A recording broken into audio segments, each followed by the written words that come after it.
Hi, மீண்டும் ஒரு vlog. இன்றைக்கி ஒரு ரெசிபி ப்ளஸ் வந்துட்டு கொஞ்சம் எனக்கு தோன்ற விஷயத்த பேச போகிறேன். அவ்வளோதான் இந்த விலாகில்.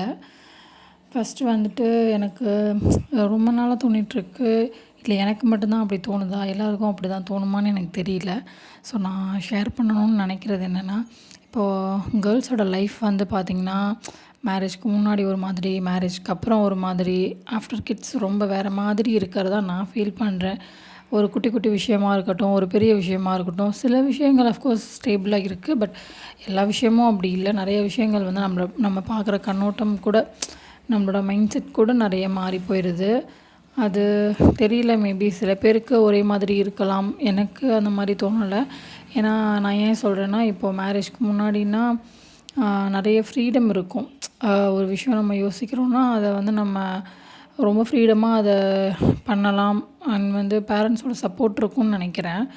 ஆனால் ஆஃப்டர் மேரேஜ் வந்து கொஞ்சம் காம்ப்ளிகேஷன்ஸ் இருக்கிறதா நான் ஃபீல் பண்ணுறேன். இவங்க என்ன சொல்லிடுவாங்களோ, அவங்க என்ன நினச்சிருவாங்களோ, அந்த மாதிரி கொஞ்சம் யோசிக்கணுமோ நான் யோசிக்கிறேன். மேபி சில பேருக்கு அது கொஞ்சம் கரெக்டாகவே போயிட்டுருக்கும்னு நினைக்கிறேன். Hope so. அதுக்கப்புறம் இன்றைக்கி என்ன ரெசிபினா, முட்டைகோஸ் வச்சு ஒரு பக்கோடா, அவ்வளோதான். அது வந்து நான் வந்து கோதுமை மாவு யூஸ் பண்ணி பண்ணுவேன். பட் இன்றைக்கி வந்து பஜ்ஜி மாவில் ட்ரை பண்ணி பார்த்தோம். சரி, எப்போவுமே நம்ம மட்டுமே தானே வீட்டில் ட்ரை பண்ணி சாப்பிட்டுட்ருக்கோம் அப்படின்னு சொல்லிட்டு, சரி இன்றைக்கி ஒரு டிஃப்ரெண்ட்டாக இருக்கட்டுமேன்னு சொல்லிட்டு ஃப்ரெண்டு வீட்டுக்கு போயிட்டேன், தம்பி தூக்கிட்டு. ஃப்ரெண்டு வீடு பக்கத்தில் தான். போயிட்டு அங்கே தான் என்கிட்ட கேபேஜ் இருந்துச்சு, அதை மட்டும் எடுத்துகிட்டு போயிட்டு, சரி அங்கேவே பண்ணிவிட்டு ஒரு 4 பேர் இருந்தோம். 4 பேர் சேர்ந்து பேசிகிட்டே செஞ்சு சாப்பிட்டா அது இன்னும் கொஞ்சம் நல்லாயிருக்கும். மேக்ஸிமம் இந்த மாதிரி ஸ்நாக்ஸ் ஐட்டம்லாம் எனக்கு அந்த மாதிரி கொஞ்சம் ஃப்ரெண்ட்ஸோடு சேர்ந்து சாப்பிட ரொம்ப பிடிக்கும். அதனால் சரி ஷேர் பண்ணி சாப்பிட்லாம் அப்படின்னு சொல்லிட்டு அங்கே தான் எடுத்துகிட்டு போய் ப்ரிப்பேர் பண்ணது. என் ஃப்ரெண்டு தான் ரெடி பண்ணிகிட்டு இருந்தாங்க. நான் எப்படி பண்ணணும்னு மட்டும் சொல்லிட்டு இருந்தேன். ஏன்னா அவங்க இதுக்கு முன்னாடி இந்த மாதிரி ட்ரை பண்ணதில்லை அப்படின்னு சொன்னாங்க. ஸோ நான் வந்து இந்த மாதிரி பண்ணால் நல்லாயிருக்கும் அப்படின்னு சொல்லிட்டு இருந்தேன். அதான் அவங்க வீட்டில் வந்து கோதுமை மாவு இல்லைன்றதுனால, சரி பஜ்ஜி மாவில் ட்ரை பண்ணலாம், அது டேஸ்ட் எப்படி இருக்குன்னு சொல்லிட்டு பஜ்ஜி மாவு தான் வாங்கிட்டு வந்து ட்ரை பண்ணியிருந்தோம். கோஸ் எவ்வளோ இருக்கோ அதுக்கேற்ற மாதிரி வெங்காயம் எடுத்துக்கணும். கோஸ் கம்மியாக போட்டுட்டு, சில பேருக்கு வெங்காயம் ரொம்ப பிடிக்கும், ஸோ வெங்காயம் அதிகமாக போட்டுக்கலாம். அப்போ இன்னும் கொஞ்சம் டேஸ்ட் நல்லா இருக்கிற மாதிரி தோணும். 2 பச்சை மிளகாய், கொஞ்சம் கருவேப்பிலை, அது எல்லாத்தையும் கட் பண்ணிவிட்டு கொஞ்சம் பவுலில் எல்லாத்தையும் ஆட் பண்ணிவிட்டு, பஜ்ஜி மாவு கூட ஆட் பண்ணிவிட்டு, கொஞ்சமாக சால்ட் ஆட் பண்ணிக்கலாம்.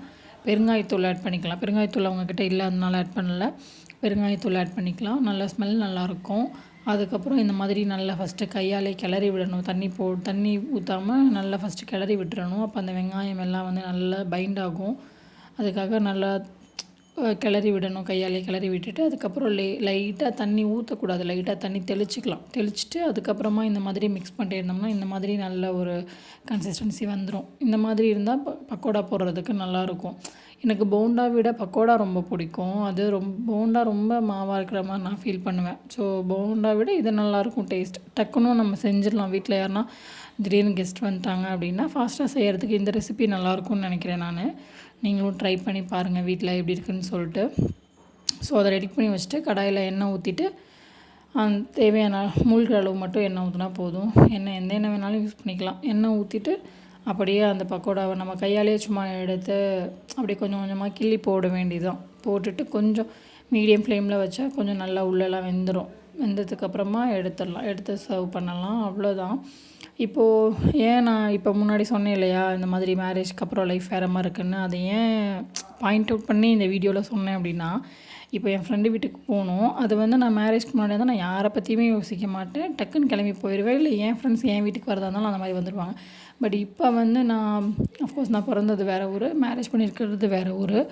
இங்கே எனக்கு அந்தளவுக்கு யாரும் பழக்கம் இல்லை. இருந்தாலும் இவங்க எனக்கு இப்போ ஃப்ரெண்ட்ஸ் ஆகிட்டாங்க. ஆனால் அவங்க வீட்டுக்கு போகணுன்னா கூட, ஐயோ அவங்க மாமியார் ஏதாவது சொல்லிடுவாங்களோ, இல்லை நம்ம மாமியார் ஏதாவது சொல்லுவாங்களோ, அந்த மாதிரி யோசித்து நானும் பயந்து அவங்களும் பயந்து எப்போவாவது தான் இந்த மாதிரிலாம் ஷேர் பண்ணி சாப்பிட முடியும்.